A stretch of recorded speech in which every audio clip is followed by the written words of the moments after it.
قریب تھا تو حضور اکرم صلی اللہ علیہ وسلم نے صحابہ سے بات فرمائی، رمضان کی اہمیت بٹھائی، رمضان کا شوق دلائے۔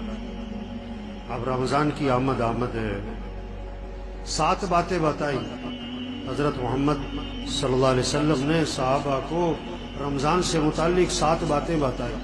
یہ 7 باتیں ہر گھر میں اس کے تذکرے ہوں، بچوں کی زبانوں پر، بوڑھوں کی زبانوں پر، مجلسوں میں بیٹھے، صبح سیر کر رہے ہیں، دوستوں میں بیٹھے، یہ باتیں کریں۔ یہ 7 باتیں اللہ کے نبی نے صحابہ سے فرمائی رمضان سے پہلے۔ پہلی بات فرمائی کہ دیکھو رمضان کا مہینہ آ رہا ہے، یہ برکت والا مہینہ ہے، برکتیں سمیٹو، برکتیں، گھر بنیں گے برکتوں سے، مسئلے حل ہوں گے برکتوں سے، پریشانیاں ختم ہوں گی برکتوں سے، پیسوں سے نہیں۔ یہ پیسے کمانے کا مہینہ نہیں ہے، پیسے جمع کرنے کا مہینہ نہیں ہے، یہ برکتیں سمیٹنے کا ہے، برکت سے مسئلے حل ہوتے۔ بکری 1-2 بچے دیتی ہے، کتیا 8-10 بچے دیتی ہے، ریوڑ کس کے نظر آتے؟ ریوڑ؟ بکری میں برکت ہے، بکریوں میں برکت ہے، برکتیں سمیٹنے کا مہینہ آ رہا ہے۔ دوسری بات فرمائی حق تعالی شانو اپنے بندوں کی طرف متوجہ ہو جاتے ہیں۔ جب اللہ بندوں کی طرف متوجہ ہو گئے تو بندوں کو بھی اللہ کی طرف متوجہ ہو جانا چاہیے۔ اب کتنی عجیب بات ہے، اللہ تو بندوں کی طرف متوجہ ہوں اور بندے اللہ کی طرف متوجہ نہ ہوں۔ آپ کسی کے پاس جائیں اور آپ کو وہ توجہ نہ دے، آپ کسی سے بات کریں اور وہ کسی اور طرف دیکھ رہا ہو۔ تیسری بات فرمائی حق تعالی شانو اپنی رحمت خاصہ نازل فرماتے۔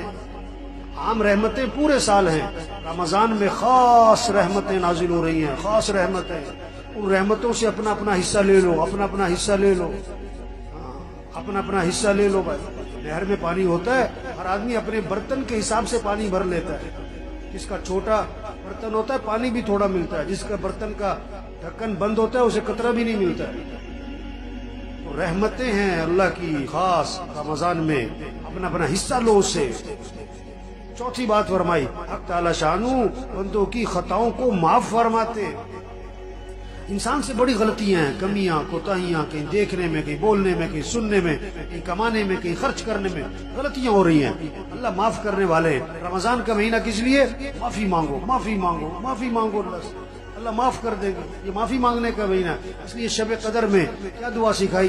یہ نہیں کہ میں نے بڑے روزے رکھے، بڑی تراویح پڑھی ہے، بڑی تہجد پڑھی ہے، بڑی نفلیں پڑھی ہیں، بڑا اعتکاف کیا ہے، بڑے صدقے کیے ہیں، اللہ قبول فرما۔ نہیں، شب قدر میں کیا دعا ہے؟ اللہم انک عفو تحب العفو فاعف عنی، اللہ تو معاف کرنے والا ہے، معافی کو پسند فرماتا ہے، مجھے معاف کر دے۔ معافی مانگو بھائی، اللہ کو بندے کا معافی مانگنا بہت پسند ہے۔ پانچویں بات فرمائی حق تعالی شانو بندوں کی دعاؤں کو قبول فرماتے ہیں۔ یہ مہینہ کس کا ہے؟ مانگنے کا۔ ہم سب محتاج ہیں، سب کی ضرورتیں، سب کی پریشانیاں، سب کے حالات ہیں، گھریلو مسئلے، کاروباری مسئلے، ملک کے مسئلے، عوام کے مسئلے، حکمرانوں کے مسئلے، مسائل، مسلمانوں کے کتنے حالات پوری دنیا میں۔ اب ان سارے مسئلوں کو حل کرنے والا کون ہے؟ اللہ ہے۔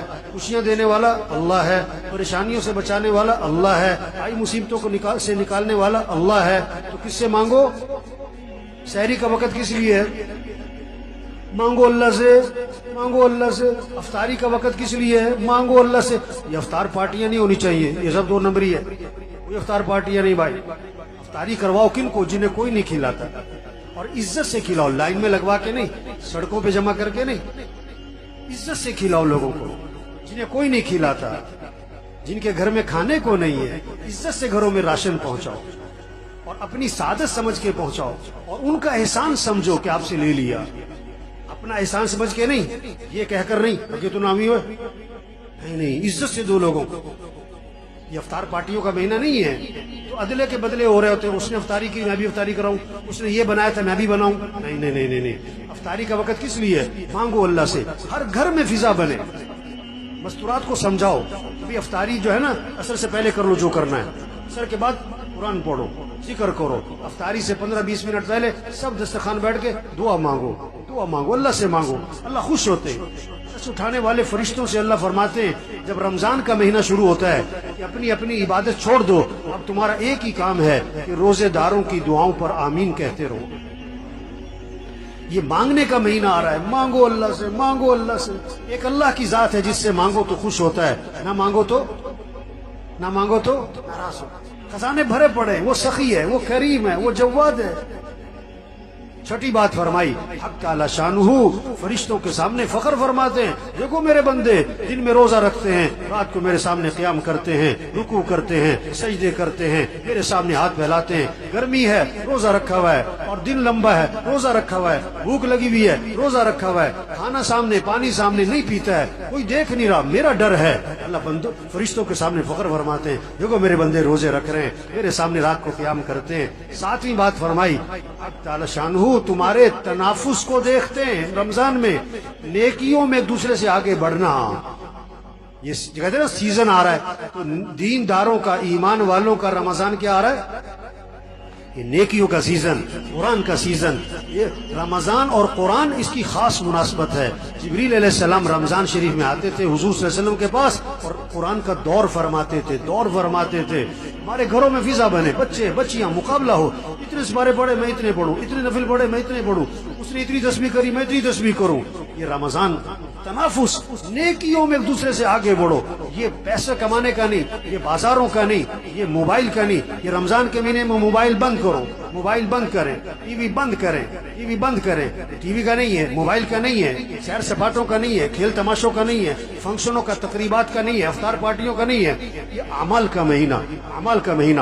یہ 7 باتیں فرما کر حضور صلی اللہ علیہ وسلم نے فرمایا سخت لہجہ ہو گیا آپ کا, آپ کی الفاظ میں شدت آ گئی, سختی آ گئی.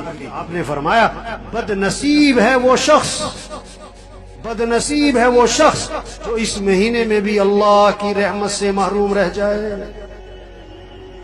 بد نصیب ہے وہ شخص جو اس مہینے میں بھی اللہ کی رحمت سے محروم رہ جائے.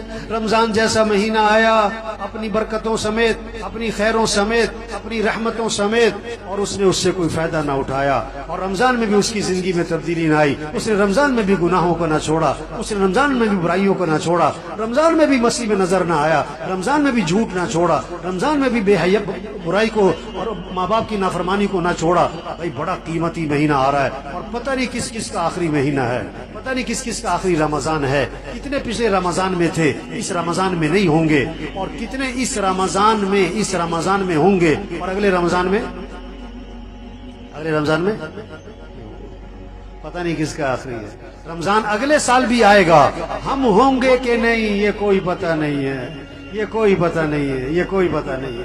تو سب نیت کرو بھئی اس رمضان کو قیمتی بنانا ہے, انشاءاللہ اس رمضان کو قیمتی بنانا ہے. ایک کام کر لے رمضان قیمتی بنانے کے لیے, نظام الاوقات بنا لے, نظام الاوقات بنا لے. گھر میں سب کا نظام الاوقات بنائے, بچے بچیاں, ابا دادا پوت, سب نظام الاوقات بنائے. یہ سونے کا وقت, یہ اٹھنے کا وقت, یہ نماز کا وقت, یہ قرآن کا وقت, یہ ذکر کا وقت, یہ دعا کا وقت, یہ تعلیم کا وقت, اور یہ دکان مرد ہیں, یہ دکان کا دفتر کاروبار کم سے کم مستورات گھر میں بنائیں. یہ افطاری تیار کرنے کا وقت ہے, یہ سحری تیار کرنے کا وقت ہے. اتنے بجے اٹھنا ہے, اتنے بجے سونا ہے, اب یہ قرآن پڑھنا ہے, اتنے سپارے پڑھنے ہیں, اتنا ذکر کرنا ہے, اتنی دیر دعا مانگنی ہے. نظام الاوقات بنا لیں, وقت قیمتی بن جائے گا. اللہ سب کو اس کی توفیق عطا فرمائے. نیت کریں, دعا مانگیں, کوشش کریں. اللہ ہمیں توفیق عطا فرمائے.